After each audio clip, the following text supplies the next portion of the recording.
Same message. This is part of the book. Let's see.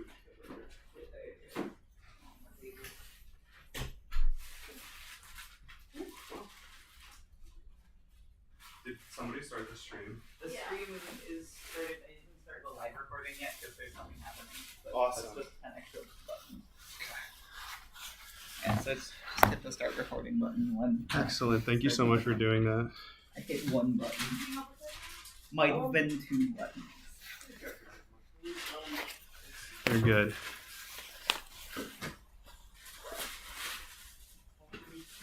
Where did Athene? She's on the back end. So it's we're international. Yeah.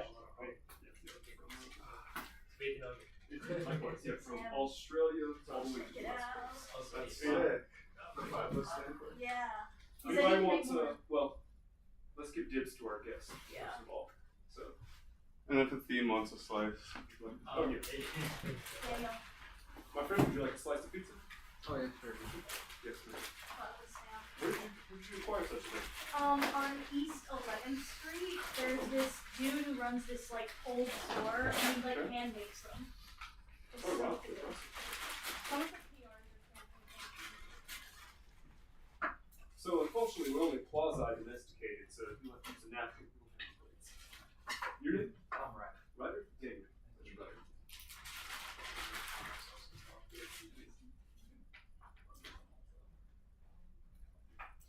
Yes, of course.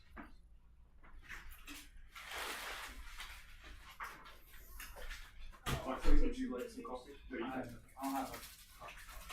Good tiger. Actually, half. I'll cut you off. You have that.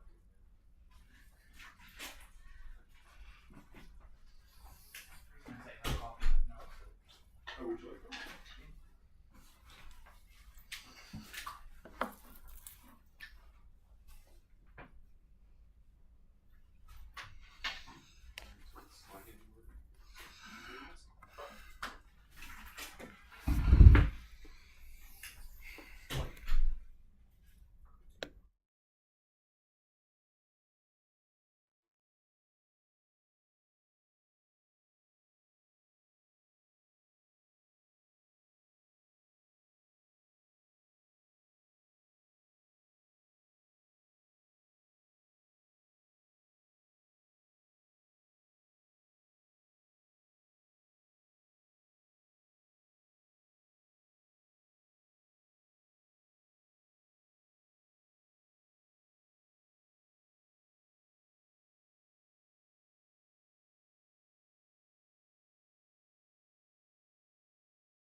All right, we're going to get started. So, hello everybody, I'm Samuel. Welcome to Platypus. We are an international organization that seeks to host the conversation on the left. We do this through reading groups, coffee breaks, and public fora. And we also have a publication, which I'm sure you guys saw at the table. So I'm just going to read a brief statement of purpose, and then I will introduce Athene, who will be giving a teach-in on capital and history. Athene has been a longtime member of Platypus, and you guys are in very good hands for this teach-in, I promise you. So here's the statement of purpose. Platypus is a project for the self-criticism, self-education, and ultimately the practical reconstitution of a Marxian left. At present, the Marxist left appears as historical ruin. The received wisdom of today dictates that past, failed attempts at emancipation stand not as moments full of potential yet to be redeemed, but rather as what was, utopianism that was bound to end in tragedy. As critical inheritors of a vanquished tradition, Platypus contends that, after the failures of the 1960s New Left, the dismantlement of the welfare state, and the destruction of the Soviet Union in the 1980s to 1990s, the present disorientation of the left means we can hardly claim to know the tasks and goals of social emancipation better than the utopians of the past did. Our task is critique and education towards the reconstitution of a Marxian left. Oh, I think they repeated that twice. If the left is to change the world, it must first change itself. So with that, I introduce you to Athene. Hi, everybody. As Sam just mentioned, I'm a member of Platypus here at the New School. You can find our full statement of purpose on platypus1917.org. This is also where you can find the syllabi for our weekly reading groups, Fridays, 3:30 to 6:30 p.m. at the Lang Building, 65 West 11th Street, in room B354C. Same with our coffee breaks, 12 to 2 p.m. at the same building.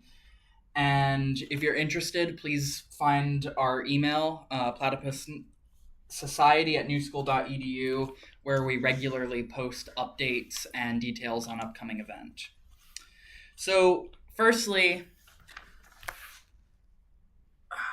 just to frame the question, the purpose of this teach-in largely is to provide an overview of Platypus's conception of the development of history through the Neolithic Revolution, the Bourgeois Revolution, and essentially, though today its historical relevance and essence has been obscured, the Revolution of 1848 and the attempts by the proletarian socialist movements of the 19th and 20th century. We uphold that today the essential clarification provided by Marxism of the transformed historical task of capitalism has been obfuscated and abandoned by, damningly, the left, and the purportedly Marxian left of the mid to late 20th and present 21st centuries.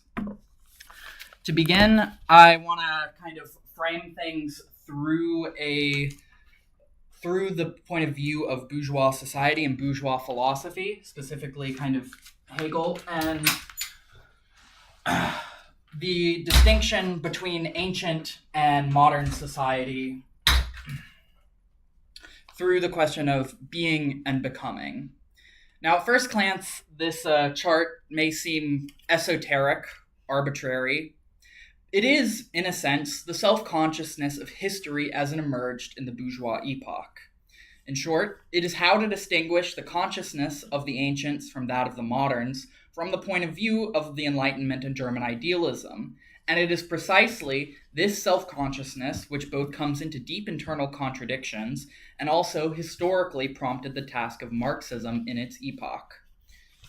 Firstly, going into the world of being, the world of the ancients, from the time of Aristotle to Aquinas, the polity to Christendom being, the world of Christian Western Europe. The ends of life were given at the beginning. Philosophy was, in its highest expression, to methodologically describe man's role in the great chain of being, itself describing being. This became expressed in religion alongside philosophy all throughout the world, in Buddhism, the Vedic religions, and the Abrahamic religions, to name a few.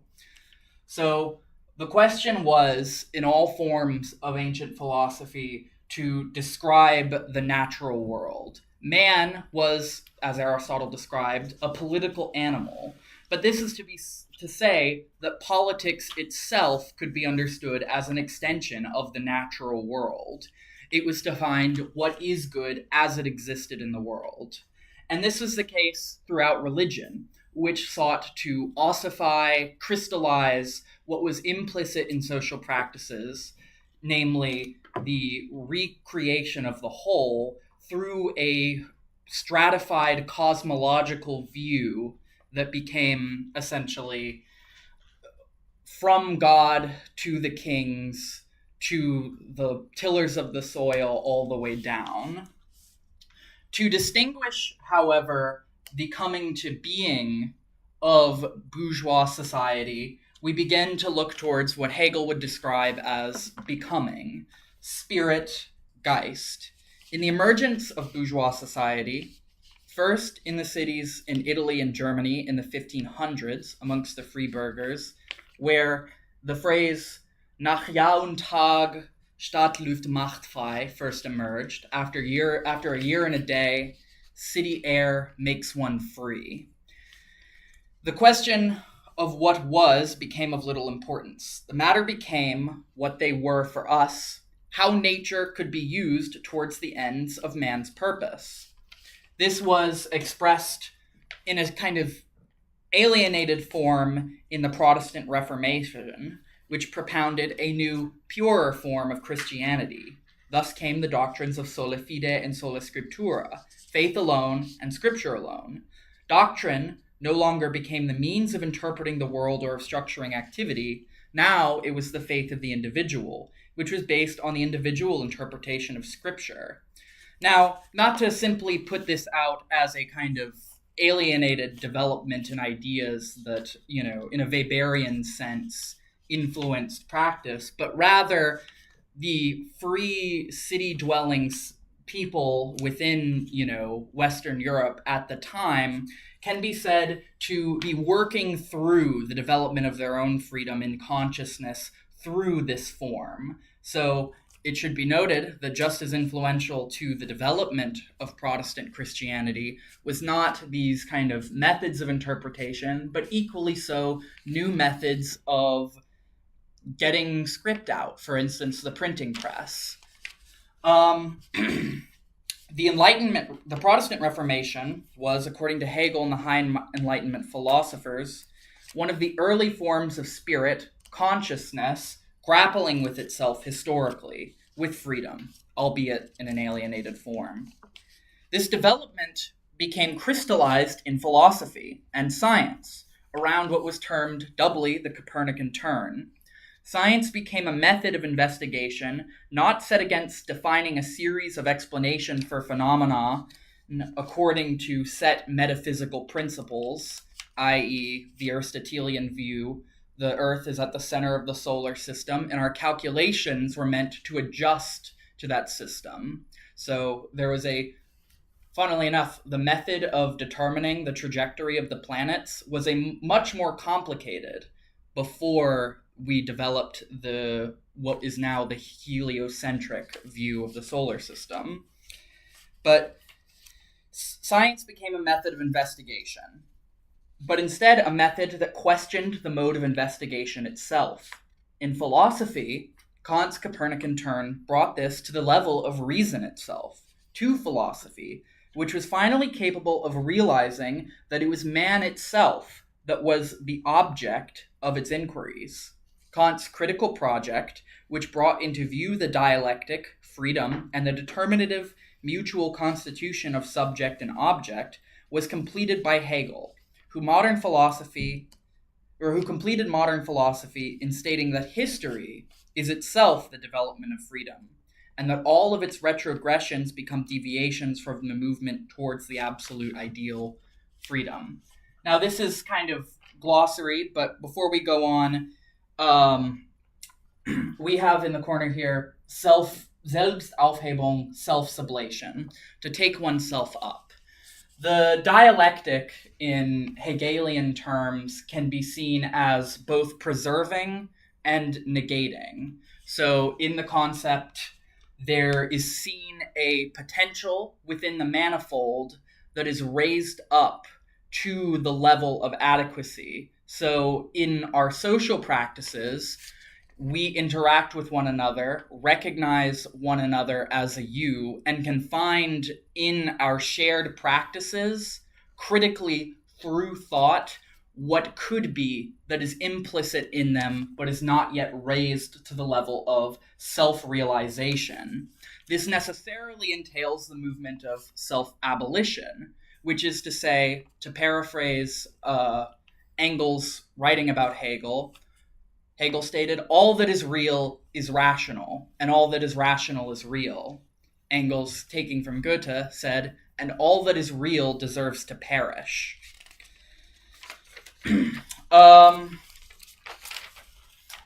So, beginning to crystallize the system of transformation from ancient to modern, of course, is that implicit in modern society is that our activities are based around the capacity to change at a fundamental level, that we can interact with each other, that in society our labor is brought to fruition in relation to one another.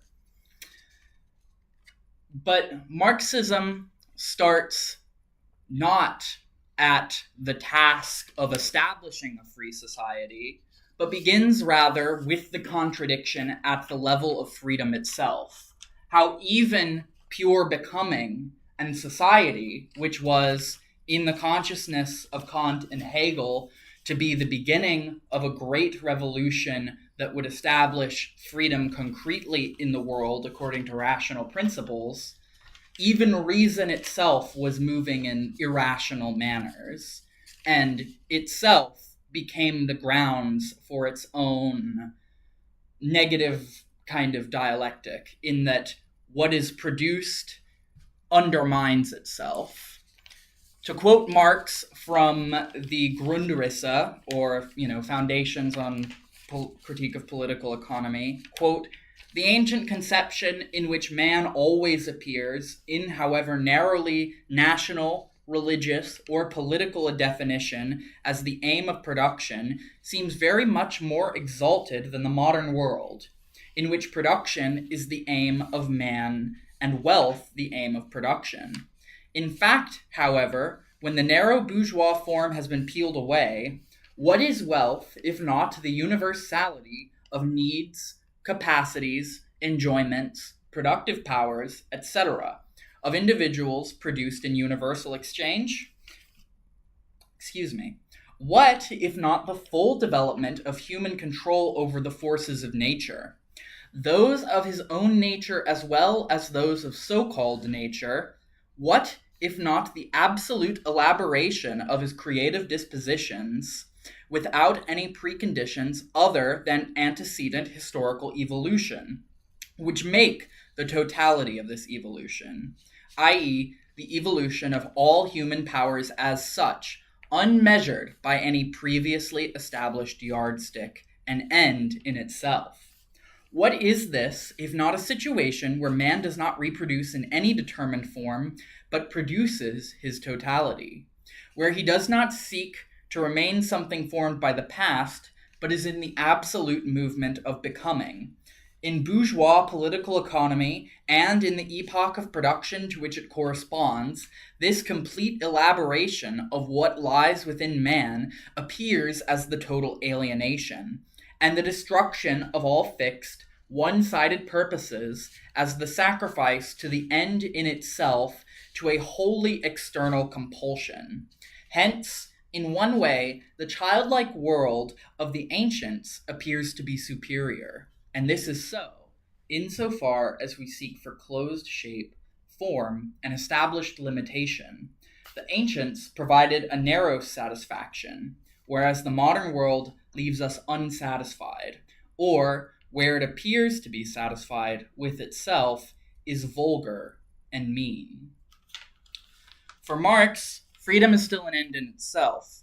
The bourgeois epoch is both the greatest development of freedom and is itself fundamentally contradictory.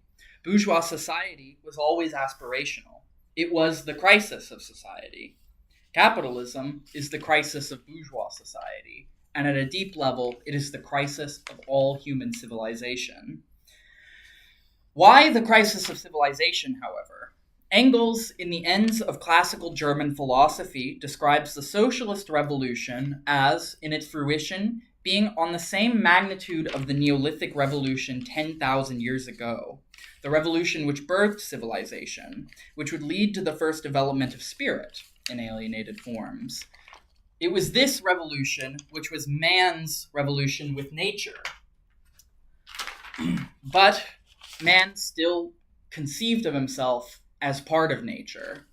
Now, in the world of spirit, aware of itself, aware that each of us constitute society, the I that is the we and the we that is the I, so to speak, we find that our activities, whether it be at the very basic level, constitutes both our own freedom and the unfreedom of others, constitutes it almost seemingly according to natural political economic laws. It is only in bourgeois society that society proper comes into being, for no longer is the historical subject-object constituted in terms of man, God, man and God, man and nature, but man as nature, man as the object of religious sentiment.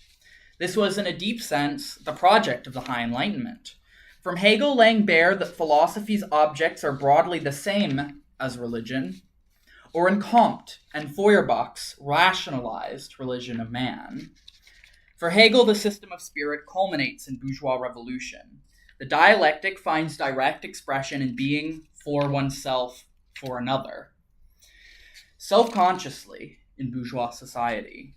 Hegel's end of history for proletarian socialism was paradoxically itself only transitional. As Marx and Engels famously stated in the Communist Manifesto, the history of all hitherto existing societies is the history of class struggle. However, in a footnote to a later edition, Engels wrote, all written history. That is to say that before the Neolithic Revolution itself, one could point perhaps to forms of primitive communism. But this form of ancient prehistorical freedom that we surrender to enter into society is used retroactively, as perhaps Rousseau raised, to point to the task of society itself enacting a new, higher form of freedom. As Rousseau said, we give up our natural powers to receive greater alien powers. As Adorno would say, this statement about all hitherto existing societies, the history of all hitherto existing societies being the history of class struggle, this was itself a critique of history, in that history no longer appeared from the perspective of the proletarian movement for socialism as the development of freedom absolutely, but instead as class struggle, which was retroactively viewed in past societies. The proletariat had in this time become the revolutionary subject-object of history, to the extent that the proletarianization of society both completed and contradicted bourgeois society. It points beyond bourgeois society. The task of the left then was to make this clear to the proletariat, to clarify its historical task in bringing an end to man's prehistory. Marxism liberated Hegelianism from its system, turning it, as Engels said, from its head onto its feet. It retroactively saw pre-bourgeois social formations through their respective modes of production to elucidate the formation of capital and the task capital posed. Hegel's end of history began to appear as the phase of the transition to the beginning of man's true history. What is historically and civilizationally unprecedented about class struggle under capital is the characteristic of abstract social domination. the fact that no longer is the laborer directly dominated by essentially the lord, the master, the guild master even, but instead in bourgeois society towards the end of the 18th century specifically, this form of abstract social domination came to be as an expression of the contradictions of our deepest freedom, the freedom to our own labor, our own life as our own property. This was, as Marx would argue in the German ideology, itself an expression of the contradiction between what he termed the social relations and the mode of production. That is to say, the social relations of free labor came into contradiction with the capitalist mode of production, which was facilitated by developments rapidly in machinery in such a manner that we have this quite perplexing condition today that we both have factories that have the most advanced machinery possible to limit the amount of work required by each individual, and at the same time, hundreds of thousands to millions of laborers are employed in sweatshops today. This is, in a sense, not a historical accident, but a culmination of a fundamental contradiction existing within the form of capital itself. A similar symptom is a regression in the left itself. As early as Marx and Engels were writing, at the same time, Proudhon and Lassalle, for instance, was proposing that the iron law of wages needed to be regulated by the state. Bourgeois society itself becomes subjugated to the demands for the expansion of the state. Rather than the left posing the necessity of organizing socially, it instead became exaltation of the movement. It became exaltation of the perpetual struggle in incremental steps towards amelioration of the contradictions. Marx and Engels both critiqued the left of their time, in Lassalle and Proudhon, to his own followers in the critique of the Gotha program and in the Erfurt program. Marx quipped famously that he was not a Marxist. This is because Marxism stood as the historical critique of the appearance of the forms of proletarian socialism in Western Europe during the time. Marxism sought to clarify the task of history to proletarian socialism through ruthless critique, immanent critique. This legacy, we contend, was carried forwards by figures like Lenin and Rosa Luxemburg. Luxemburg critiqued opportunism in her time precisely because it represented to her not an immense degradation of the movement, but precisely because it expressed the left's own apprehension about the realizability of its own task. Opportunism, in the form of Bernstein's "The movement is everything, the end is nothing," expressed the deep ideological contradiction that, namely, bourgeois society appeared as the culmination of society itself, and the movement's task was, again, incrementally to attempt to raise bourgeois society to the level of adequacy to itself, rather than to realize the dialectical sense of the necessity of the self-organization of the proletariat towards the ends of its own emancipation.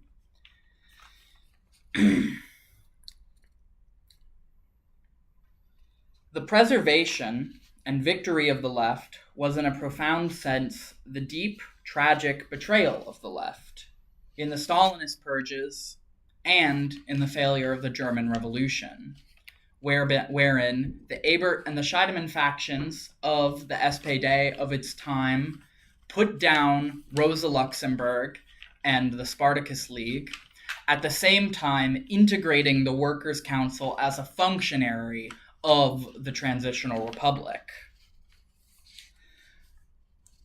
So, history today can hardly be said to be viewed as the history of class struggle in the sense that it was understood by Marx, Lenin, and Rosa Luxemburg.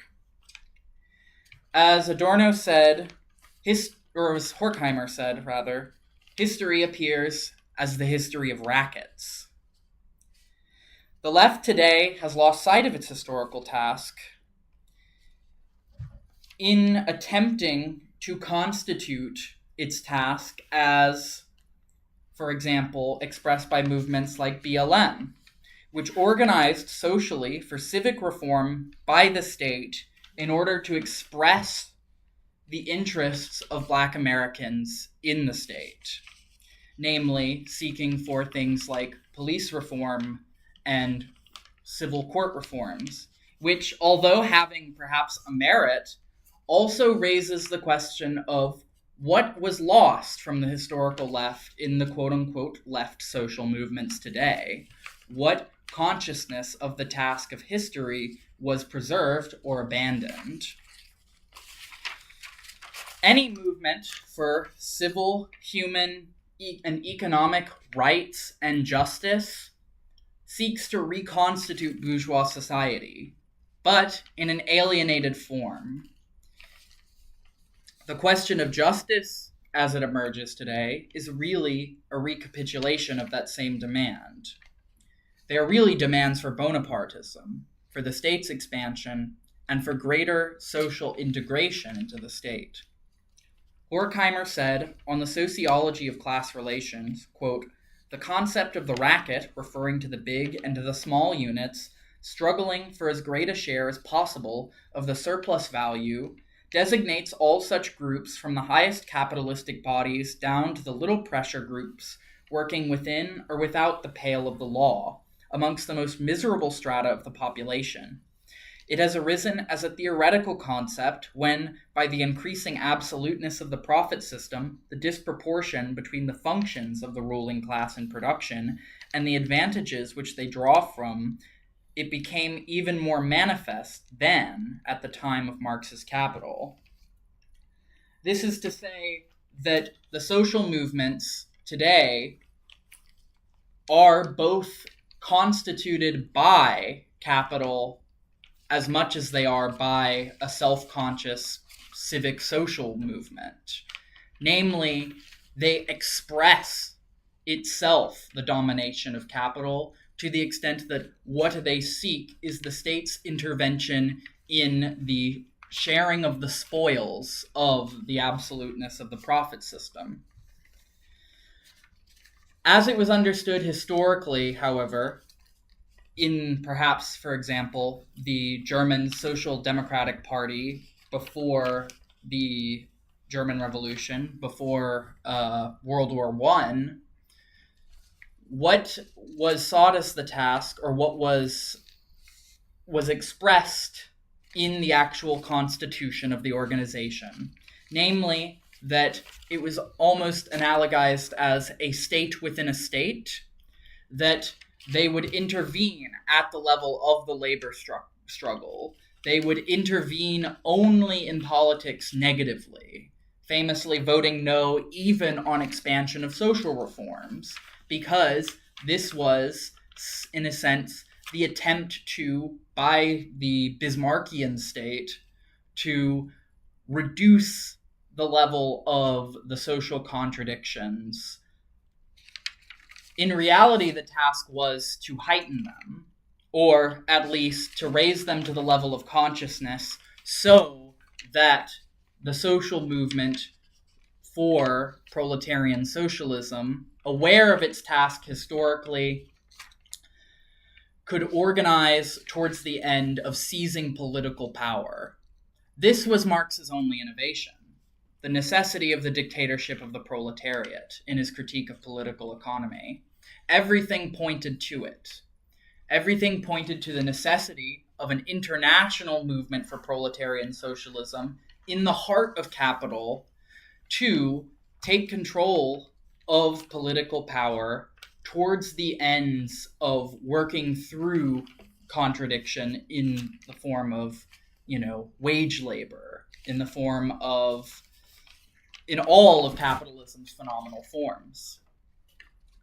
But today, the absence of the left in our historical moment is deeply palpable, to the extent that, at least here in the United States, it seems almost as if the ends of activity are themselves the activity, namely the various social groups racketeering through and trying to pressure the Democratic Party to attempt to ameliorate the immiseration of society, to attempt to expand the state so as to preserve society in its decaying forms.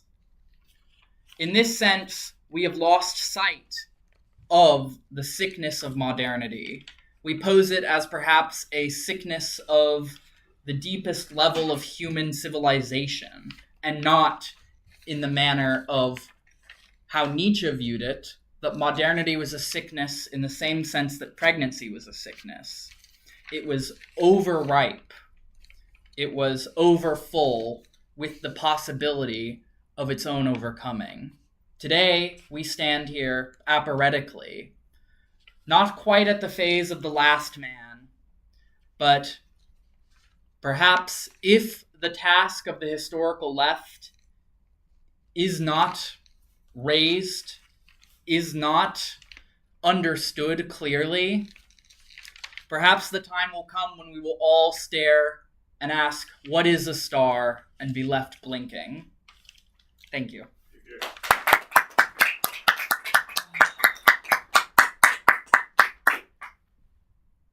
So, I'm now going to open up the floor to any questions, if anyone would like to pose any. Do we have questions from the chat? Not yet. Okay. Daniel. You come up here so the YouTube people can hear me. Okay. Thank you for your presentation, Athene. So you've already adumbrated on this a bit, namely the emancipatory nature of the bourgeois revolution, the way the Marxists took it up as emancipatory, and I just want to give a quick preamble here to kind of ground the question for the audience. So Marx says in his letter to Abraham Lincoln that the destiny of the European working class is inscribed upon the Star-Spangled Banner. The results and significance of the presidential election in 1912, Lenin says the USA is where freedom is most complete. Exactly. Eugene Debs says if Lincoln and Jefferson were alive, they would be in the Socialist Party. And then even after that, if we look at the Stalinists, Fidel Castro, when he is mounting his defense for the July Revolution, he quotes the Declaration of Independence. The Black Panthers, on their 10th point, is just quoting the Declaration of Independence, right? And so the left today will denigrate the bourgeois revolution, as it were, without understanding labor contracts, or how about not the special bodies of armed men, the police, who are killing unarmed people? That's a bourgeois demand. It doesn't come from caste society. It doesn't come from traditional societies, as it were. Exactly. And so could you adumbrate a little more the emancipatory nature of the bourgeois revolution, and also the distinction between bourgeois society and capitalism? Yes, exactly. So, thank you, Daniel, for that question. I would just say that, firstly, a kind of historical note, the bourgeois society, as it emerged in its earliest kind of form in, the Renaissance period, we can kind of see this being the bourgeois interests of the burghers and the guildmasters being expressed in the form of the absolutist state. Namely, that there was a kind of liberal core to absolute monarchies in this time, in that they mediated the interests of the feudal lords from, previous from the previous kind of stage where the king was a relatively decentralized figure. In this sense, it was always cities like Paris or London where the kings had the most direct influence, where you saw the first developments of bourgeois society in these regions.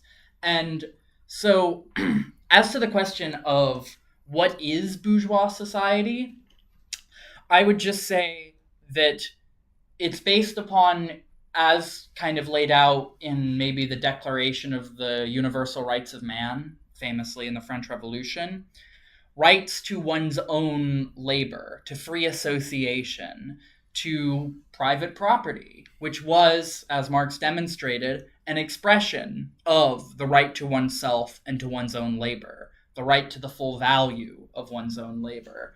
And it was always aspirational, I should say. Bourgeois society, even today, is a goal, for our society, but for regions throughout the entire world. Namely, that there are regions where, the full kind of advance of liberal democracy, where the advance of freedom in the form of rights to labor, essentially, and to bring one's labor to exchange are not fully developed to some extent.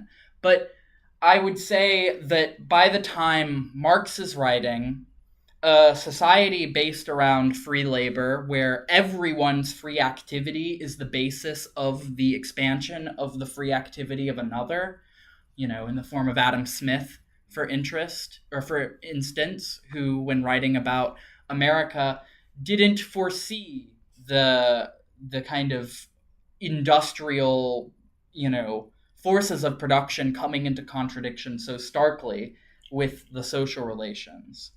I brought this quote up from the German ideology to kind of lay bare the distinction between capital and bourgeois society, because what emerges in bourgeois society, precisely by events like the enclosure of the commons in England, is that, free laborers come to market with only their labor to sell, and they find in the large manufactories amongst the capital-owning class the means of receiving a wage for their labor.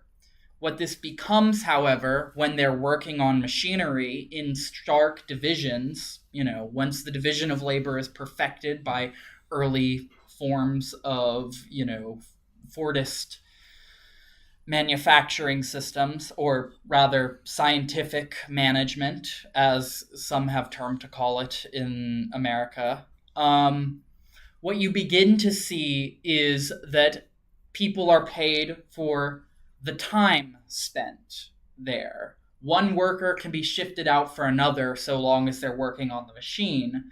The value that emerges from this labor process in the product is, at some level, the crystallization of the amount of labor put in by each of the workers, while each of them is paid for their time.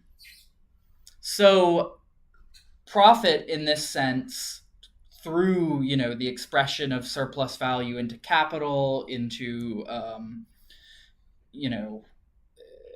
becomes a form of expression for abstract social domination.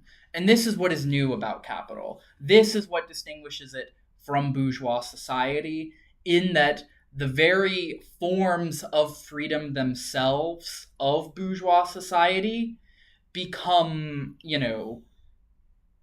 they become topsy-turvy, so to speak. They become the opposite of what they really sought to attain to. I'd say that's kind of how I would describe it. Do you have any elaboration? My question, I should have added this on Athene. So in terms of bourgeois, today we think that means like Elon Musk or whomever, or bourgeois means to accumulate a lot of material items. What do you mean by bourgeois? How did the Marxists understand bourgeois?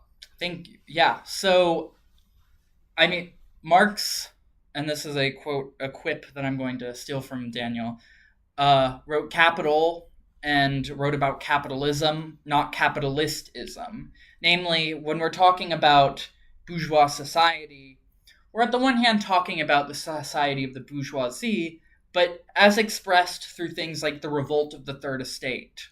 Namely, the demand that the laboring class of society, the productive class, the burghers or the bourgeois class, which in the time of, the Enlightenment would have represented all of us, just to the extent that we weren't priests, that we weren't nobles, would have meant the elaboration or the radical revolutionary attempt to constitute a society of laborers, of the productive capacity of society. So when I say bourgeois specifically, what I mean is the society of free labor, the society of free exchange, these things that come to eventually constitute a bourgeoisie and a proletariat. This was unthinkable to the time of Adam Smith and, to Kant and to Hegel, who saw the bourgeois era as the end of history. Marx raises class struggle between the proletariat and the bourgeoisie as deeply as a task almost, to the extent that the fact that class struggle comes into its own points to something at the core of free society. It points to a further necessity of the elaboration of the self-consciousness of society. It points to a need to, at some level, organize the machinery, capital, and labor towards the ends of the universal emancipation of society, rather than towards the aims of production, which is subjugated towards the creation of wealth. As he stated, as kind of raised in that Grundrisse quote also, he said that that's the universal kind of expression of needs, enjoyments, and wants. Capital has a progressive character, but in our epoch, it falls into increasingly regressive characters. And importantly for our historical conception, I think for Platypus, is the fact that the left itself is also responsible for these regressions in the form of Bonaparte, Bonaparte III,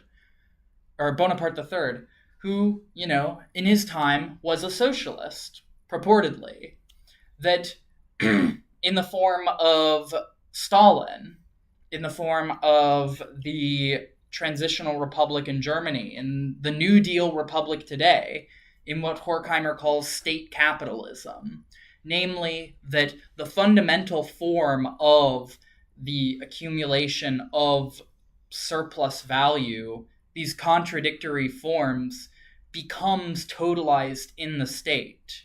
So it no longer becomes about, liberating society from the necessity of having people toil.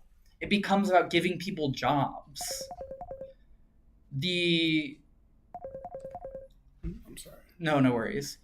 Right, it becomes about, employing everyone. And that itself is a deep degradation of the horizon of possibilities historically sought out by the left. Because the task isn't to make all people labor to produce wealth that can then be distributed through the state or through corporations, which, if you work for a large corporation, you'll find that oftentimes the amenities they provide you, maybe it's more socialistic than one imagines, at least in the petty sense that it is used commonly today. So this is, again, just to say that the point was to overcome labor itself, not to attempt to recapitulate it. I've got a question from the chat if there's not one that wants to be asked Zayu. first. Yeah, go ahead. Thanks. Since you were talking about the state, I guess I have two questions. One, if you can say more on that, how did the state come into being? And then related to that, you were also talking about, the way I think about it is the difference between Marxism and progressivism or progressive liberalism. Mm-hmm. The example you gave was the German socialists. They basically voted no on every single legislation, even though it could supposedly help the workers. So yeah, if you could address the state, I think that would help answer the second question too. Thanks. Yeah. So I would say that the state, as we understand it today, emerged historically from feudal society, from the feudal kingdoms, first perhaps in the bourgeois revolutions in the United States and in France, which established standing, well, in France anyhow, because it was a state under siege, established a kind of standing army. Lenin describes the state today as the special bodies of armed men occupying society, which is to say that the state exists now in capitalism, to kind of ameliorate the various social discontents. So it is all of the social programs, all of the vestigial forms from the bourgeois revolutions, the separation between powers, for instance, between the executive, legislative, and judicial branch, become mobilized towards the ends of administering society. Now, this view is maybe, I think, a bit difficult to understand, but I think that it's essential for grasping precisely because in the bourgeois revolutions, the ideal was that the state would be subjugated to society. It would be as minimal as possible. It would be a balance of powers trying to essentially provide the means of limiting unsocial social characteristics within the interactions between people. And this is a term that I'm using from Immanuel Kant on the idea for a universal history of man from a cosmopolitan point of view, that, in our social practices, there are, tendencies to want to profit from another's loss, to, ensure our own personal benefit. And the state in that time, in the forms of legislature, judicial court systems, was ideally designed to minimize this so that, again, everyone's self-interest could become the interest of the total society. But as increasingly capital develops, as the contradiction between, bourgeois social relations and the modern capitalist mode of production comes into starker contradiction, we see the unsocial social characteristics of man become unleashed. And the state's job now becomes to attempt to manage the discontents resulting from that, which it can't fundamentally resolve because, of course, it's at the very heart of the structure of our social relations. Yeah. In Capital, near the end of the chapter, I'm not sure which one, Marx talks about how capitalist society is a place of freedom, equality, property, and then some. So I'm sort of wondering how communist society or free association of producers, et cetera, how would equality look, or would equality even exist? Because Marx talks a lot about, the right to be unequal. So sort of how does equality present itself in bourgeois society, in capitalist society, and how would it, if it does exist, in communist society? Right. Well, I think it's wrong to frame equality as the goal of any society to some extent, just because there will always be unequal capacities in man. I think is it in a letter to Engels, Daniel? Do you know where Marx raises this point? What's the point? I'm sorry. Equality as an ends of socialist politics. Maybe touch on the critique of equality and the growth of program. Yeah. Okay, so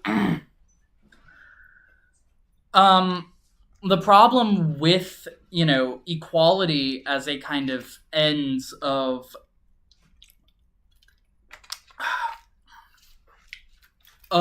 socialist politics, I would say, is that, again, even from different climates, you're going to see unequal conditions of, living, of laboring. So what is the ends historically is, in the sense of maybe the Hegelian system, it's freedom. And I think for Marx, it's still freedom as well, in that the overcoming of the social contradictions of capital would entail not everyone being made equal, but instead the amount of necessary, labor time perhaps beginning to be equalized in, early socialist society. But as time goes on, labor as we conceive it now might not even exist. Namely, that everyone's free activity genuinely could be expressive in an uncontradictory manner through society. And this would mean maybe not everyone would, work equal amounts. But I would just say that, if equality becomes the ends of socialist politics, what we're aiming towards is this Lassallean point of, the iron law of wages. It's a universal leveling down of society. It's, what we see in perhaps Stalinist governments, which uncritically kind of sought to award people labor for their labor, on equal grounds, but still fundamentally constituted the contradictions of capital to the extent that it just became the state that became a universal capitalist. I'm going to read a question from Danny Jacobs in the chat. Okay. I'm just gonna, it's a little scattered, but I'm gonna try to formulate it fully into a question. But I think he was asking if you could touch more on the bourgeois revolution as opposed to the Enlightenment. And he says, meaning you touched on Kant and Hegel's contribution, but what about the articulation of bourgeois society by, say, Smith and Rousseau? And he talks about the emphasis in Kant and Hegel on becoming and potential, and all that is has become, and human nature, society has become. So I think you touched on it a little bit with the other question with Daniel, but if you wanted anything else to say to that. Yeah, so on the role of the bourgeois revolutions, I wanted to make a point that I don't think I got to in my talk. And I might have it written down here.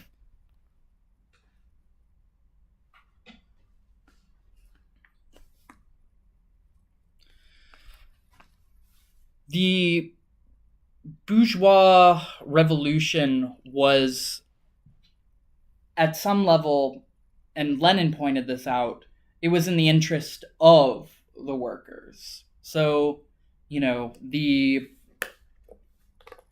bourgeoisie, or the burger class, as expressed by, all the laborers, but also by the guild masters, in their interests were in maintaining, order, stability in the form of the absolutist monarchies. the bourgeois revolution sought to extend the privileges and the rights of the cities to all, and in so doing, remove, privileges as such. And the relevance of the bourgeois revolutions through kind of Adam Smith and Rousseau, I think it was this notion that politically the task was to clear the barriers for society to come into its own.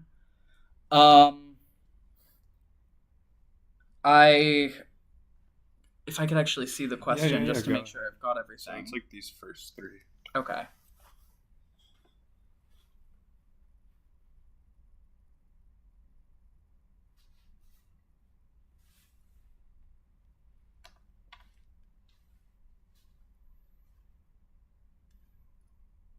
Okay.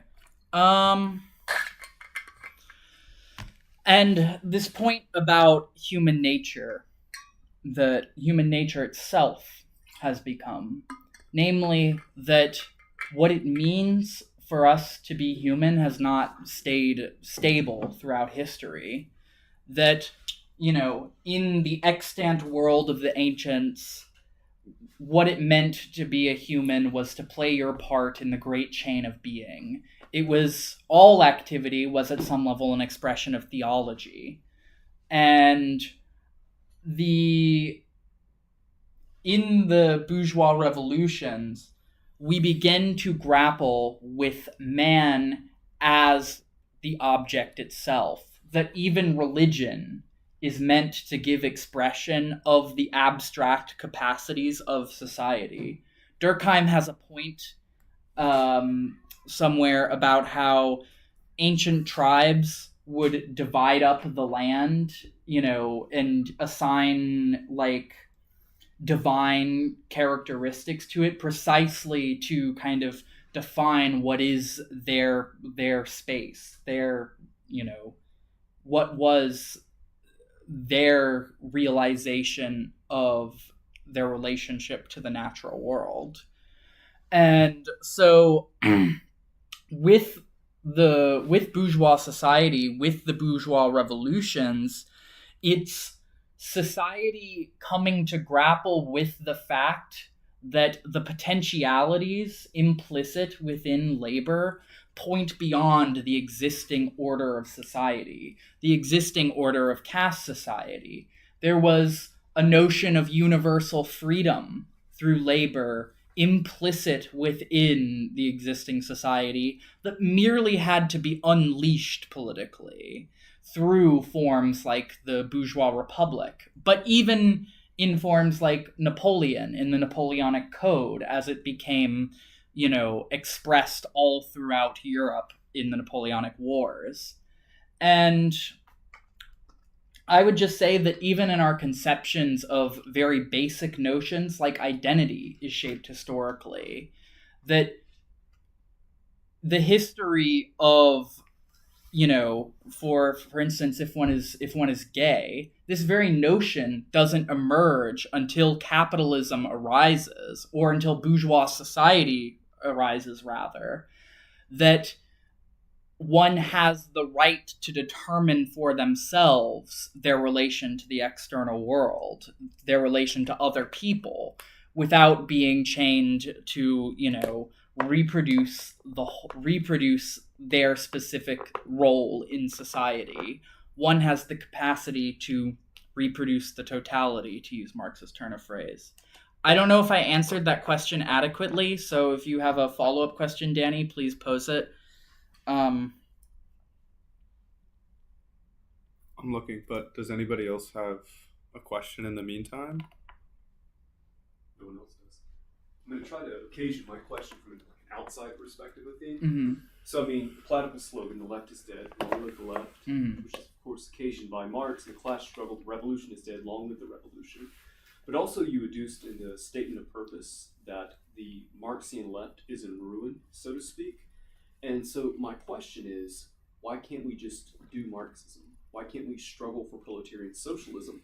what is the difference between knocking on doors for Sanders or AOC or protesting? Why isn't this in the tradition of proletarian socialism? Or in other words, put simply, why is the left dead? So, I would say, to put it simply, that the forms of protest, even of voting for Bernie or AOC, all of these kind of forms of leftist politics today fall below the historical left in precisely the kind of self-consciousness of the ends of these activities. Namely, when one goes out and protests, you protest for a specific issue to express your civic discontent with a certain state of things. And the same thing is true of voting, in a sense, because you vote for a representative to represent your interests in the state precisely as a form of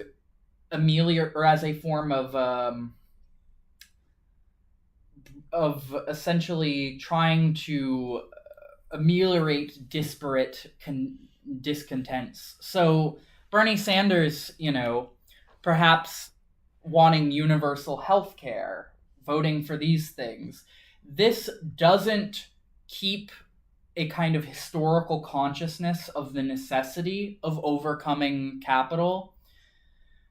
Because, at a basic level, it's still a part of the reproduction of capital.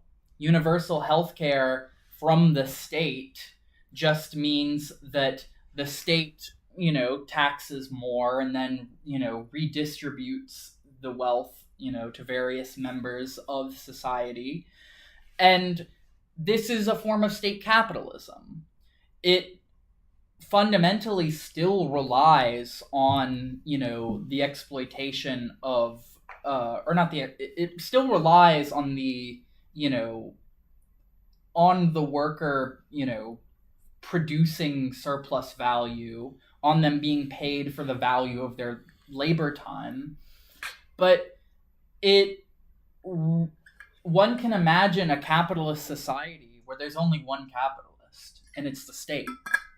So why these forms fall below the left, why we can say the left is dead, is because the historical consciousness is just not there.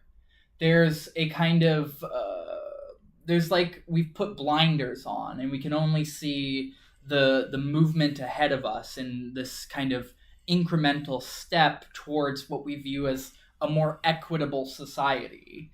But, as kind of brought up earlier, even equality is not an ends for either the bourgeois revolutions, for bourgeois society, or for the socialist revolutions.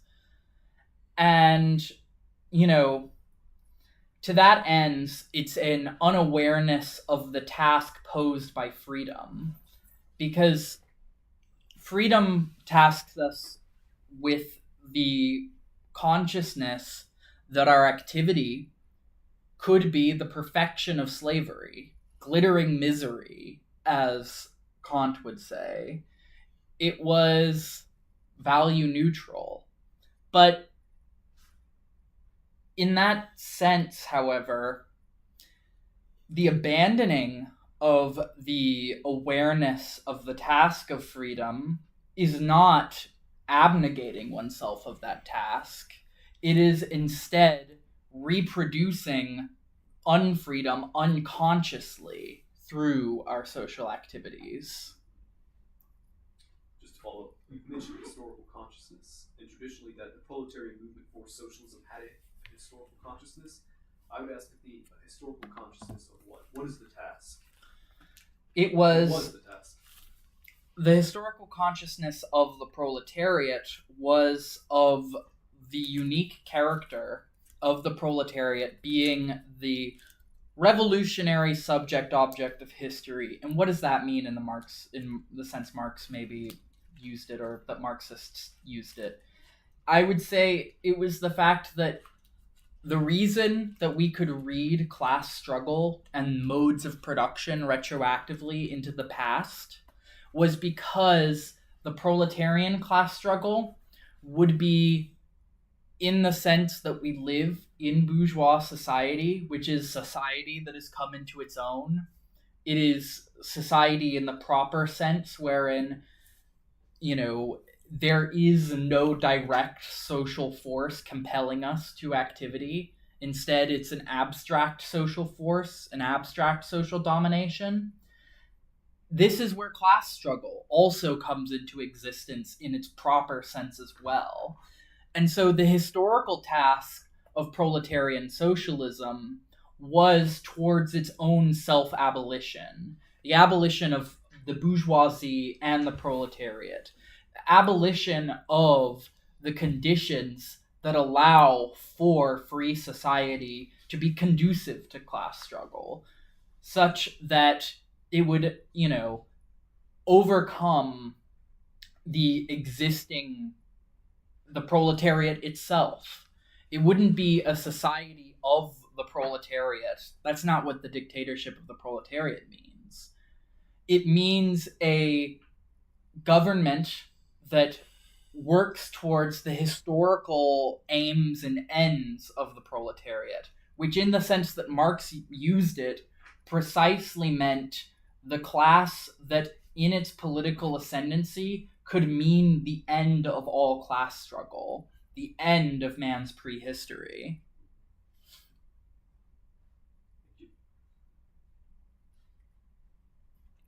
Any further questions? Nope. I have one. Yeah. So if the left is currently dead and we're living in this mute period where we have a disconnect between politics and the old theory, then what do you see is the solution for the future of Marxism? Why can't we just vote in someone like Bernie? Maybe he's not perfect, maybe he doesn't perfectly align with the morals, but why can't we just reform things into being better? I mean, I would say that that's because you can vote for Bernie, you can vote for whoever you want, but these activities that currently constitute the left are, in some levels, they represent the self-interest of the voting constituency. It might be in your self-interest to vote for Bernie. And if that is the case, I wholeheartedly implore you to do so. But don't let, voting for a certain person or, striking or, protesting confuse you into thinking that what you're doing is towards the task of overcoming,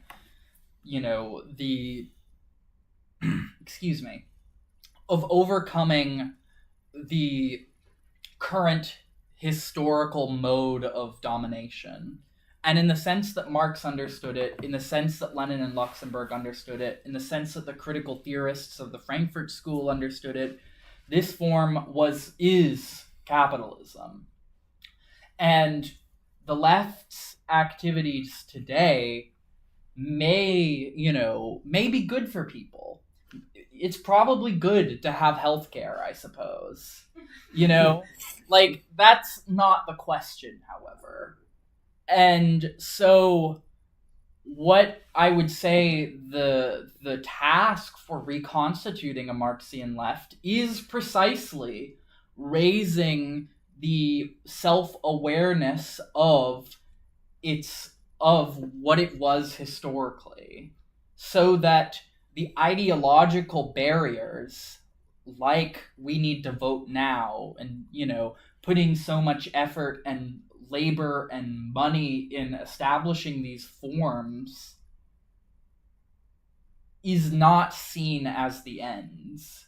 Because in some level, these activities may also be fundamentally, to the extent that they seek to ameliorate social awareness of the contradictions of capital, maybe it's counter-revolutionary.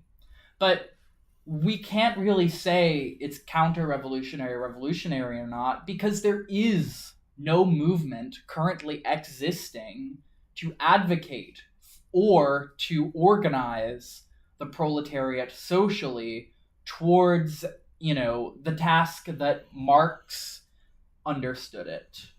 So I would say that is essentially the reason. Yes. How does liberal democracy reproduce capitalist society? So liberal democracy, the term liberal democracy itself, huh? I'm sorry. Oh, okay. Is itself perhaps a contradiction of terms in some level. Because to be liberal, means that you are free from the state. And of course, the liberal democracies of today, it at some level necessitates and enforces interacting with the state. Society must, fall under the purview of the state, not the other way around. So these terms weren't necessarily fully compatible in the era of the bourgeois revolutions, even, but I'll say that how liberal democracy reproduces capital is precisely in the sense that Bonapartism does. Because the fact that in order to preserve society, the state must stand above it and administer it. This is how it reproduces capital. It's the form that occurs when, as Marx states, the proletariat is not yet ready to rule, but the bourgeoisie is no longer able. This is when we see the liberal democracies come into fruition in the form of the Bonapartist state, in the form that administers the police and social programs to people, because the reason they administer these reforms is precisely to quell the revolutionary demands of its time. The first social, welfare program instituted in the world was by Otto von Bismarck in Prussia. The first universal healthcare system, rather, was instituted by Bismarck in order to attempt to quell the demands of the workers in Germany for socialism.